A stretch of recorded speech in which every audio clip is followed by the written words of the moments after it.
What's up aujourd'hui, nouvel épisode de la série Tuto d'Uno, épisode 5 bonus en quelque sorte. Dans la première partie, on a vu le DHT11, capteur d'humidité et de température. Dans cette vidéo, on va voir le DS18, un capteur de température étanche, autrement dit, on va pouvoir mesurer la température de l'eau. Si vous n'avez pas vu la première partie de l'épisode 5, je vous encourage à aller la voir. Vous allez voir que le montage est le même qu'avec le DHT11, on va utiliser des librairies différentes. Le capteur, le voilà, un long câble d'environ 1 mètre avec d'un côté 3 pins et de l'autre la sonde étanche qui va permettre de mesurer la température de l'eau ou aussi de l'air. Comme chaque épisode, vous trouverez un lien dans la description pour commander ce capteur qui est aux alentours des 8€.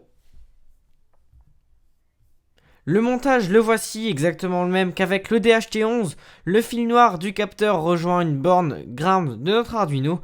Le fil rouge du capteur rejoint la borne 5 volts de l'Arduino. Et pour finir, le fil de couleur du capteur, pour ma part il est bleu, rejoint une pile digitale, la 2 dans mon cas.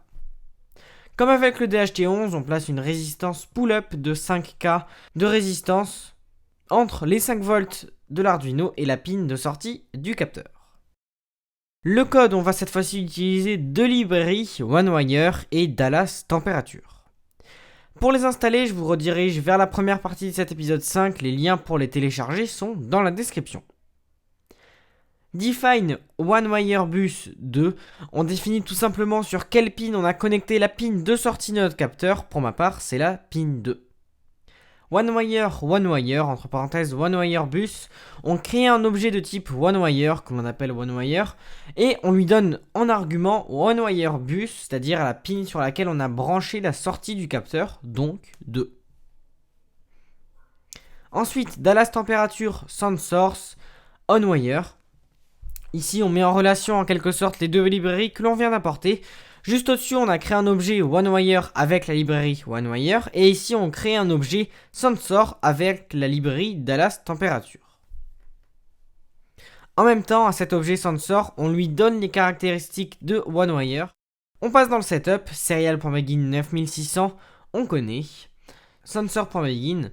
Comme avec le serial, on commence la communication avec notre objet SoundSource, autrement dit avec notre capteur. Ensuite, le loop.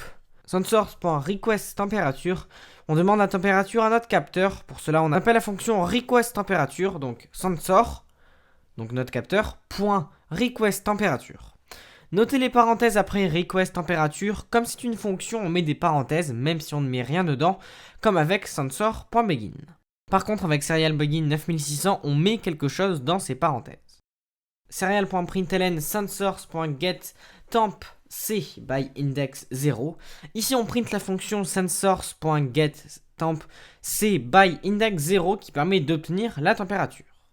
C'est parti, on check le programme, on branche notre Arduino, on téléverse le programme et on ouvre la console.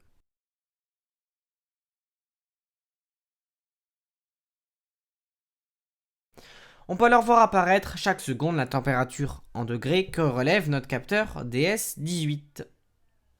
L'avantage avec ce capteur, c'est qu'il peut aller dans l'eau et donc on peut mesurer la température de l'eau. Par exemple, avec de l'eau bouillante, on peut voir que la température arrive aux alentours des 100 degrés. Voilà pour cet épisode 5 bonus. Si vous avez des questions, n'hésitez surtout pas, les commentaires sont là. En tout cas, merci d'avoir regardé, j'espère que la vidéo t'a plu, si c'est le cas, like, commente, partage et surtout, abonne-toi.